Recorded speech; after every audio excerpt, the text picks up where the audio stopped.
Hello, I'm Donna Marie Johnson. I'm coming to you from Atlanta, Georgia. I am here at Club E Atlanta. It's a wonderful co-working location, and they are actually our venue sponsors. So thank you, Club E, Joanne and Michael Moore, and Bob Johnson. Joanne Allen is the general manager here. If you would like a tour of Club E Atlanta, she or the staff here will be able to tell you all about it. Come by at 3707 Main Street in College Park, Georgia to check it out and see if this is a good place for you to come and have some meetings and come and meet with clients here. This is the place where we're having these training sessions for 8 weeks, all throughout May and June. And again, I'm Donna Marie Johnson. Now let's get started. All right, so the LeadLikeAQueen.com training event, this 8-week series includes the first half where we talk about 3 L's of intentional leadership. And in the introduction, I talked about what that means. Doing what you do on purpose so that you can get the results that you really want to get. And those three L's rather, are loving.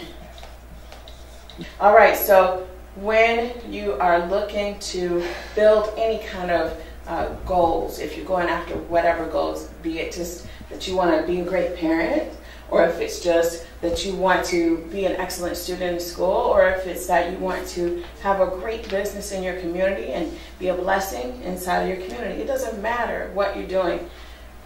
Having a heart of love towards other people and having your priorities straight in that area is extremely important. And hence, money should not be on your list of love priorities. Just wanted to mention that. That's a review from week number 1, where we talked about the importance of loving as one of your 3 L's of intentional leadership. Listening.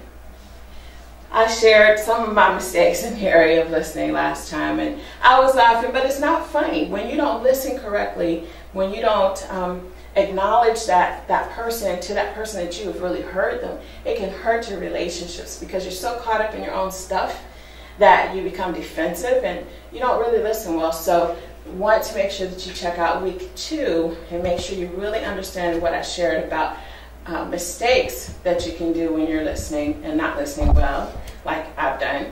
And also I want you to learn some tips to help you incorporate listening into whatever you're doing. And I specifically shared business tips on how to incorporate listening tools. In business, as your business grows, you have to use actual tools to listen, because if you've gone from 20 customers or clients to 2,000 customers or clients, the way that you listen is going to change. And if you don't have the proper tools for that, there's no way that you'll be successful at listening to 2,000 people when you were just used to listening to 20, a month or 2 before. So you want to make it scalable. You want to make your listening scalable by incorporating tools, and those are the tips that I gave in week number 2.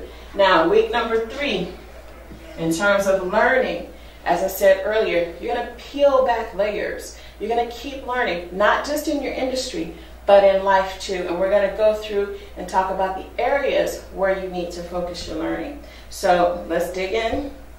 And for those of you who are looking at the workbook for week number 3, you're going to find a section there where it talks about learning helps you change with the times. Now, I'm not going to go into a lot of detail about this today because I want to get into more of the meat of this teaching.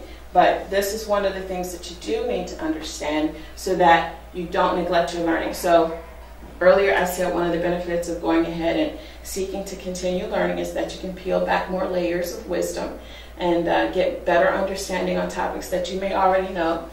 That's not the only reason that you should keep learning. This is the deal. When people are having change in not just their own lives, but in the world. In this world, this is supposed to be North America, South America, Europe and Asia and Africa and all of that, okay? This is a really awful picture of the world. You can just laugh at my picture. I don't mind. I don't mind you laughing at the picture. But when the American dollar is affected and it goes down, then all the monies, every place else goes down. All the money. Everybody starts losing money.